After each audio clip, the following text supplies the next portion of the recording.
जय जगन्नाथ बंधुगण जय जगन्नाथ समस्त भाई भौणी मानक आम पुणी आउ थे नमस्कार करुँ आम हूँ कंसर वन सुरक्षा समितिर मो सभापति आई जो भाई अच्छा ये भाई अच्छा आमर दीनबंधु सामल आम वन सुरक्षा समितिर आनिमेटर आम आज दुई भाई जाक जंगल को आसिलु जंगल केमती सुरक्षा होची आगरू आम जंगल दुई जन वाचर थिले एबे भी आउ दुई जन रखापी चेष्टा चली सरकार किसी अनुदान मिल एबे बंद हो जाइए पुणी एप्रिल मास पर मिलबार संभावना अच्छी बोली डीएफओ कहते तो से जहाँ भी हो पैसा मिलू बा न मिलू आम से कौन केयर करूना चिंता करूना आम सदाबले जंगल रक्षा केमती हम जंगल केमती निआ न लगे जंगल बण वन्य जंतु मैंने केमती सुरक्षा पाइबे सी चिंतार आम अहर काम करुँ आम गाँव महिला माने काम करुँच अन्य व्यक्ति विशेष माने यही विषय काम करुँच प्रेरणा भी आमको दिखती आमर बहुत शिक्षित लोक मैंने अच्छा आमर अध्यापक रवींद्र गणनायक महेंद्र गणनायक गणेश्वर गणनायक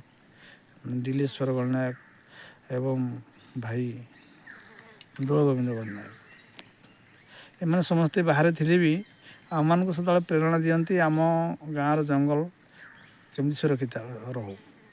आम गाँव जंगल सुरक्षित रहा सहित आम बाहर गाँव जंगल को सुरक्षित देवाई चेष्टा करूँ सबू जंगल भिन्न भिन्न गाँव हो पारे कि जंगल तो समस्तकर एथिरू जो अम्लजान निर्गत होची सारा पृथ्वी पाई ये काम आसूची आम अनुगुल जिले में जो प्रकार कल कारखाना आज वृद्धि पाई सी तापाई पर्याप्त परिमाण अम्लजान आवश्यकता यही जंगल गुड़िक आम पालहड़ार जो जंगल गुड़िक अच्छी सी गुड़िक सब मेंटेन करुच्छी तो निहाती पक्षे यही पालहड़ार जंगल गुड़िक आम सुरक्षा देवा पड़ो एपटे से आम सदाबले चेष्टा करूँ जंगल केमती निआ न लागू आम जंगल दुईटा गछ हाणीदे जी नष्ट हुए ना बेसी जंगल नष्ट हुए बण पोड़ा द्वारा तेणु आम दीर्घ 5 वर्ष धरी आम चेष्टा करी जंगल को निआ दाउरू रक्षा कर आसीचु आमको बहुत समर्थन भी मिलूँ लोक भल भी पाँच कि सरकारी क्षेत्र सेमती किसी कौन प्रकार अनुदान आमको एपर्यंत मिलना किंतु आम समस्ते समूह भाव में कम कर चलीछू बिना स्वार्थ कम कर चलीछू आमर जो दिन बाबू दिन भाई सबुदिने जंगल को बेराए बुलिकी जाती तार खबर मत दिखती मुझे बेले बेले बाहर बुले तो जदि कौन सुविधा असुविधा है मु गाँ लोक डाके और गाँ लोक आसती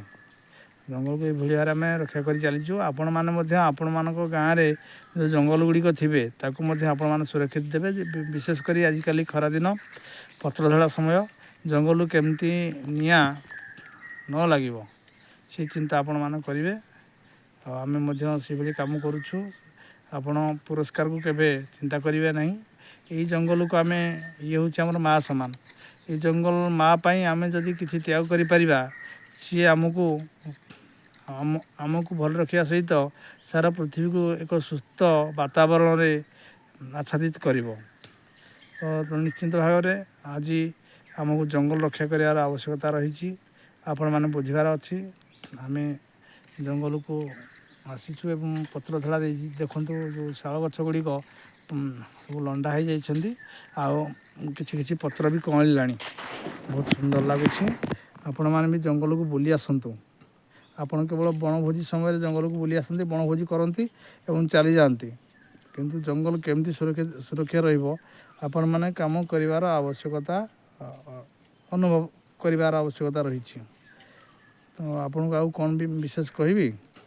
आपण मैंने जंगल केमती सुरक्षा से विषय मंतव्य देवे एवं सरकार को अनुरोध करेंगे प्रत्येक गाँव में जो अच्छा आमर महिला स्वयं सहायक गोष्ठी गुड़िक पाखक डायरेक्ट पैसा आसू से माने पैसा आसिले से माने महिला माने जो गाँ गहली महिला माने से माने विशेषकर महुल फूल संग्रह करती केंदुपत्र तोड़ती तो से माने बेले बेले जंगल भी पोड़ी दियंती किसी लोक पोड़ी दियंती आ किसी महिला जंगल को रक्षा भी करती तो से माने किसी पैसा देले ସେମାନେ ସଦାବେଳେ ଜଙ୍ଗଲକୁ ନିଆଁ ଲାଗୁ ଲାଗୁ ସେମାନେ ନିଆଁ ଲିଭେଇବେ। ତ ଆମର ସରକାରୀ ଲୋକ ଅଛନ୍ତି ନିଆଁ ଲିଭେଇବା ପାଇଁ, ସେମାନେ ଯେତେବେଳେ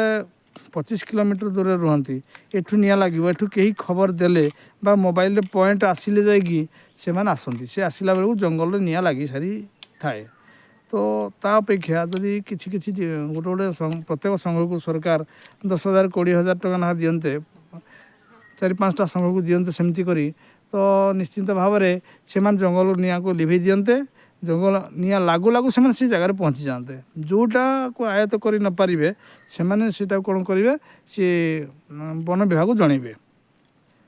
ତାପରେ ବନ ବିଭାଗର 2-4 ଜଣ ଜମା ରହୁଛନ୍ତି ଷ୍ଟାଫ୍, ସେମାନେ 15-20 କିଲୋମିଟର ଏତେ ବଡ଼ ବିରାଟ ଅଞ୍ଚଳରେ ସେ କେଉଁ ପଟେ ନିଆଁ ଲାଗିବ, କେଉଁ ପଟକୁ ଯିବେ, ପୁଣି ଏପଟେ ନିଆଁ ଲିଭିକି ଆସିଥିବେ, ପୁଣି ସେପଟେ ନିଆଁ ଲାଗିବ, ପୁଣି ସେପଟେ ନିଆଁ ଲାଗିବ, ରାତି 12ରେ ବି ନିଆଁ ଲାଗିବ। ତ ଶିକାରୀମାନେ ବି ମଧ୍ୟ ନିଆଁ ଲଗାଇ ଦେଉଛନ୍ତି। ତା'ର ମୁକାବିଲା କରିବା ପାଇଁ 4-5ଟା ଲୋକ ପର୍ଯ୍ୟାପ୍ତ ନୁହନ୍ତି। ତେଣୁ ସରକାର ଚିନ୍ତା କରିବାର ଆବଶ୍ୟକତା ରହିଛି। ସରକାର ନିଶ୍ଚିନ୍ତ ଭାବରେ ଚିନ୍ତା କରିବାର ଆବଶ୍ୟକତା ରହିଛି। ପ୍ରତ୍ୟେକ ଗାଁ ମହିଳା ସଂଘ ଅଛନ୍ତି, ପୁରୁଷ ସଂଘ ଅଛନ୍ତି, ସମସ୍ତଙ୍କୁ କିଛି କିଛି ପଇସା ଦେବାର ଆବଶ୍ୟକତା ଅନୁଭବ ରହିଛି। ସେଇଭଳି କଲେ ଆମ ଜଙ୍ଗଲ ସୁରକ୍ଷା ରହିପାରିବ। ଯେମିତି ଆମ ଗାଁର ମହିଳାମାନେ ଆଗଭର ହେଇଛନ୍ତି, ସବୁ ଗାଁର ମହିଳାମାନେ ଆଗଭର ହେବେ। ରହୁଛି ଏତିକି କହିଲି। ଆପଣମାନେ ଏଇ କଥାଟି ସରକାରଙ୍କ କାନରେ ପହଞ୍ଚାଇବେ, ସରକାରଙ୍କର ଦୃଷ୍ଟିଗୋଚର ହେବ ଏବଂ ସରକାର ନିଶ୍ଚୟ ଏ କାମ କରିବେ, ନଚେତ୍ ସରକାରଙ୍କୁ କାନମୋଡ଼ା ଦେଇ ବିଦା କରିବାର ସମୟ ଆସିବ। ଜୟ ଜଗନ୍ନାଥ।